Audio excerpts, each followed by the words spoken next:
Welcome to another episode of Life and Whiskey. As always, I'm Jordan. This is going to be the last video of this batch. Since we did the E.H. Taylor Rye, the Stag, the Blanton straight from the barrel, and then we just did our comparison video between the two batches of Freeland spirits. So we got two different bottles of High West Campfire. Now, Campfire is a blend of bourbon, rye, and scotch. It's a really nice bottle. I bought this in, let's see what I just looked at this. October of 2021 was when I bought this original bottle, paid $63 and change. I bought this bottle in October, oddly enough, of 2024 before going on an antelope hunt with my buddy up in Montana, and paid about $63 and change. So they're about this, roughly the same price.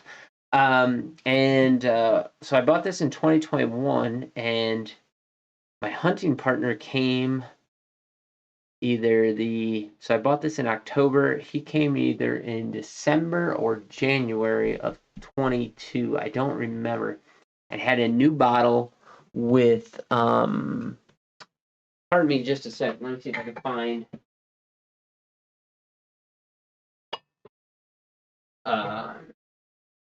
with this style of labeling on it. I don't really know how you want to describe that, but it looked similar to this, but it was based on this campfire kind of concept. And so does this have, this is 21C25, the Rendezvous Rye.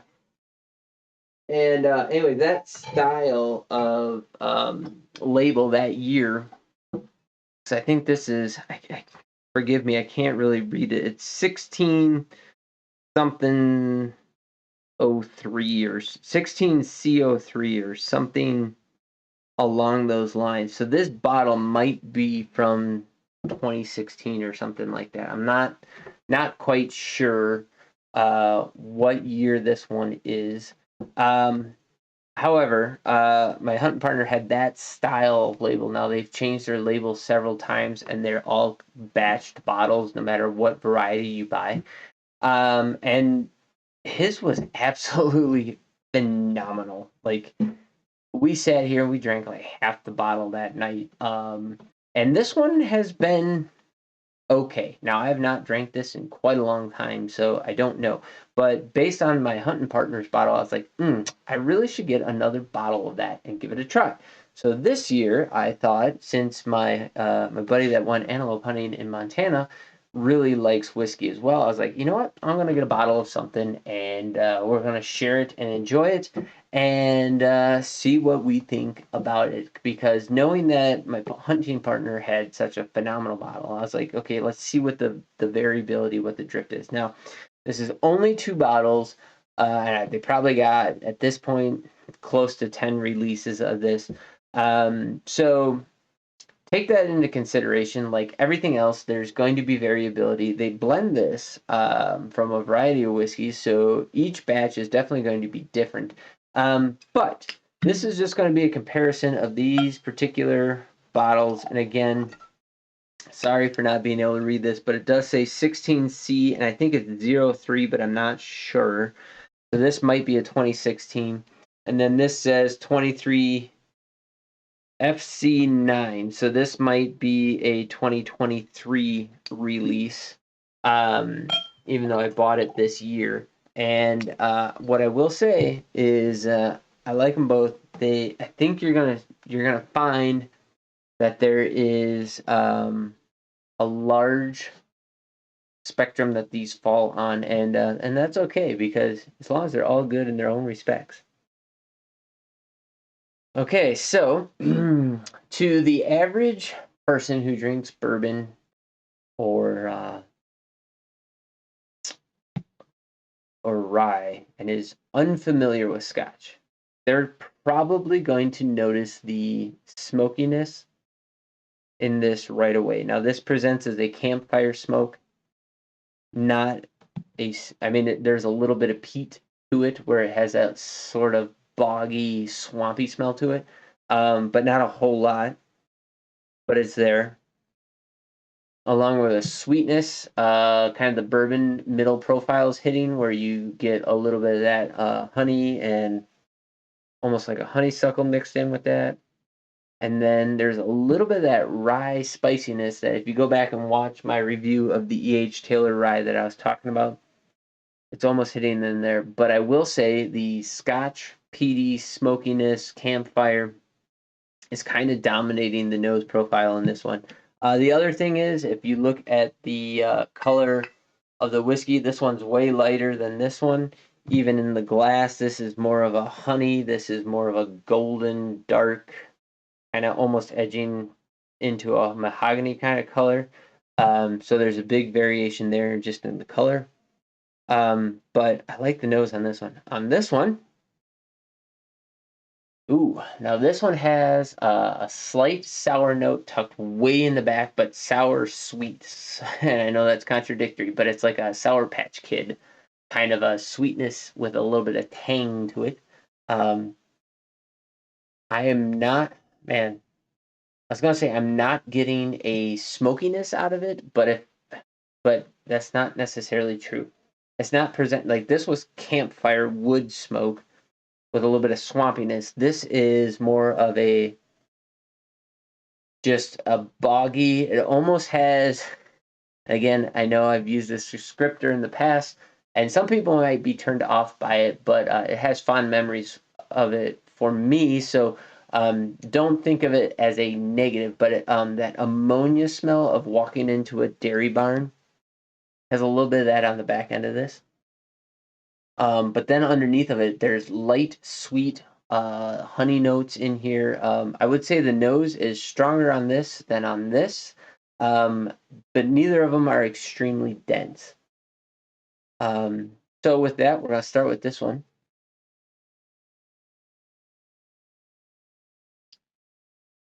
And I would say that it tastes young and like it didn't have enough time in the barrel to meld the three whiskeys together. It's very separated out where there's three different layers of whiskey going on, and they represent the three different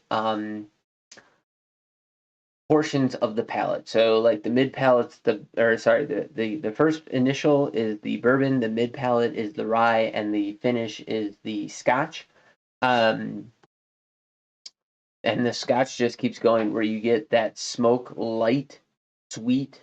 Um, it's kind of almost like a chariness. It's sitting there, but it was like bourbon sweet. It was light, sweet honey notes up front. There was a little bit of rye graininess in the middle.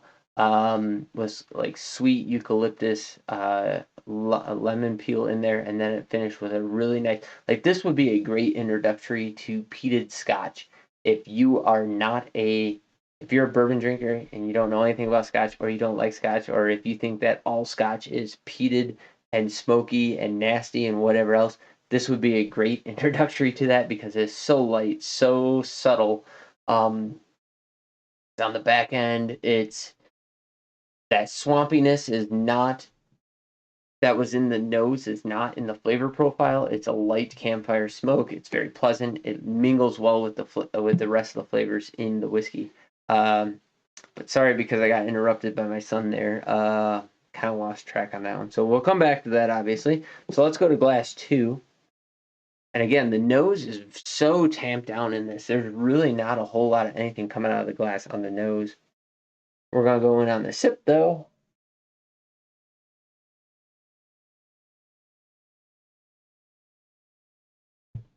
And I would say this. Okay, so sweet up front.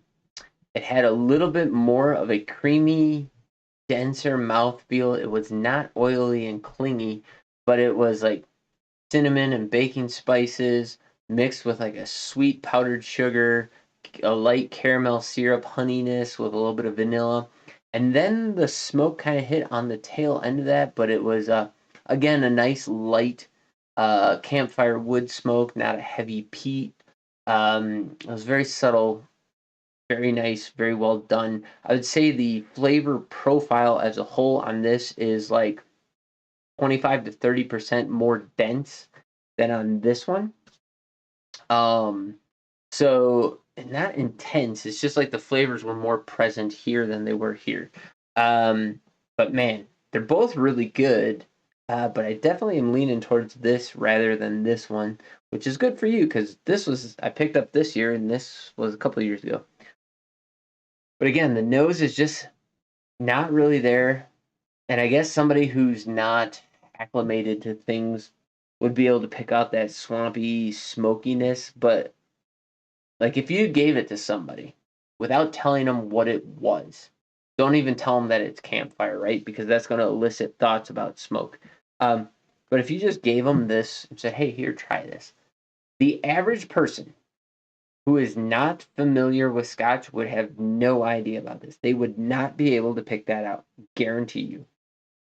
Um, they would get those sweet caramel notes. It's definitely this one's more bourbon dominant in the nose profile. On the finish, it has like a graham cracker with a little bit of peated smokiness to it.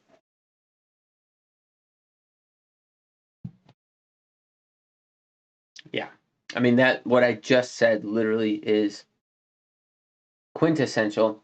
In the middle palate is where that rye picks up, so you get a rye spice right in the middle of that palate before it mixes with a graham cracker and that peated scotch on the back end of that. Those three flavors kind of carry off into the finish of this. Um, just for the record, this is ringing in at 46% ABV. What is this guy coming in at? They're both at 46.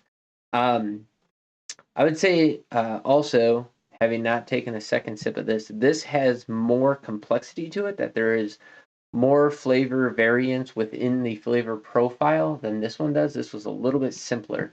But we'll come back into it and we'll see if this one impacts this one anymore. On the nose, still pretty similar. This one has more nose to offer than that, but the nose notes are light, sweet bourbon profile. Whereas this was just like a little bit medium dark profile. I mean, it didn't go into like molasses or dark brown sugar. It was like light brown sugar, confectioner sugar kind of stuff. But this had a really light note on the nose, whereas this is offering up a fair bit of sweetness in the nose.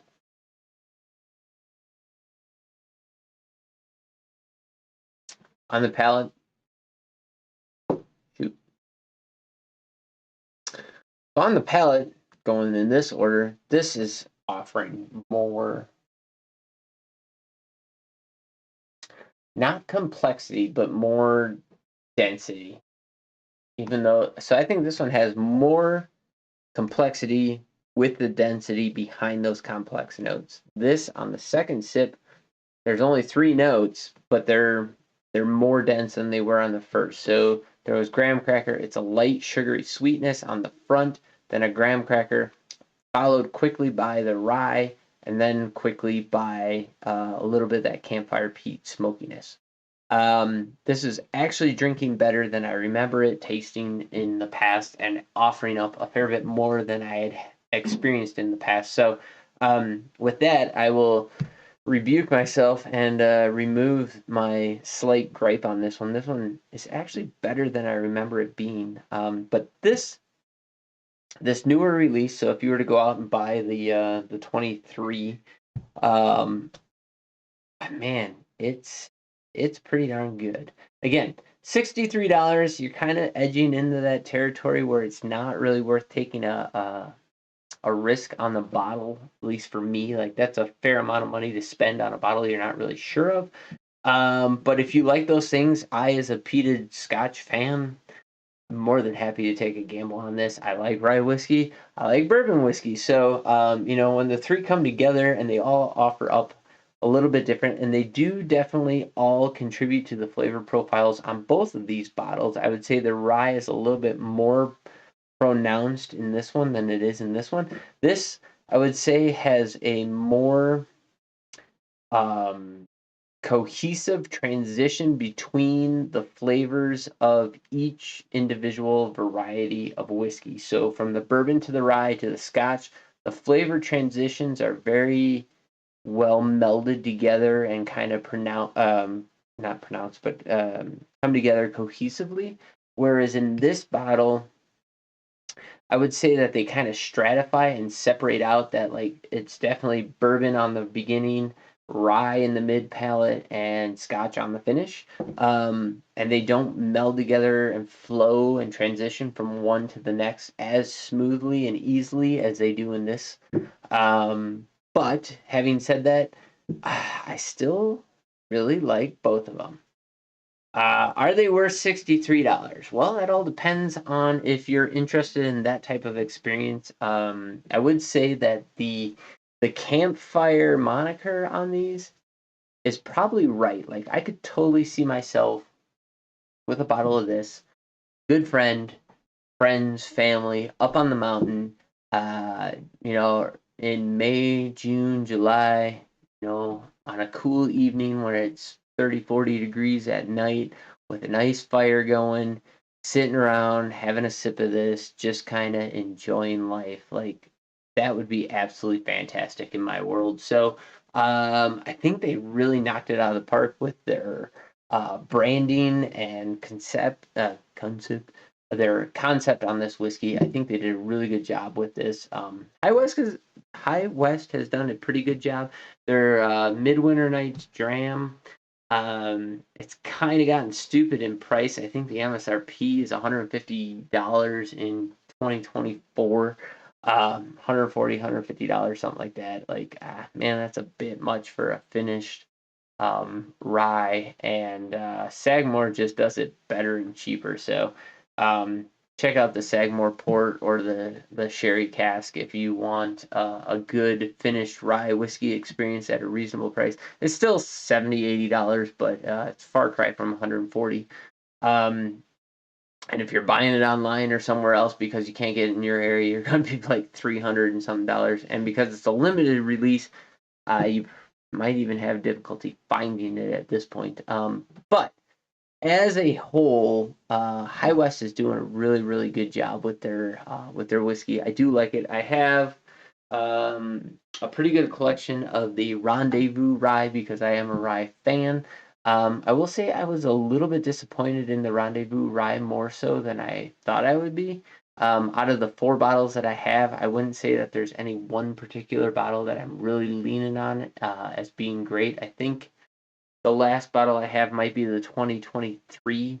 So I definitely didn't buy it in 24 because I was just kind of over it at that point. But check out High West as a distillery. In particular, yes, there's definitely some variance from release to release as far as this campfire whiskey goes. But with that, having said that, I don't think you can go wrong with it. I think it is, if any of those thoughts or concepts appeal to you, I think the $63 that you should be able to find it for, let's call it $65.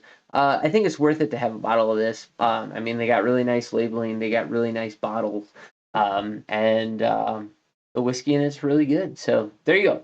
That's my thought. Let me know if you agree, disagree, if you have any experiences with either of these two particular vintages, or if you have had another one. I'd be curious to hear what you have to say.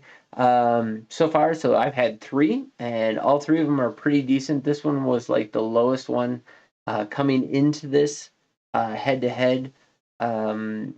This was the lowest of the 3 in my mind, but I think now having done this, I think it just brings something different to the table. And so there you go. Drop in the comments what you can find a bottle of High West Campfire Whiskey in your area for, and what your thoughts and experiences are with it. Thanks for watching. You guys have yourselves a great day. We'll catch you in the next video. And the next video is going to be a continuation. We'll probably start with the Elmer T. Lee, and then we'll just kind of work through this stuff. I think we'll probably put the antique over here, and we'll finish up with the Makers 46 as the last thing that we do. But those are videos to come, so stay tuned, and thanks for watching. We'll catch you later.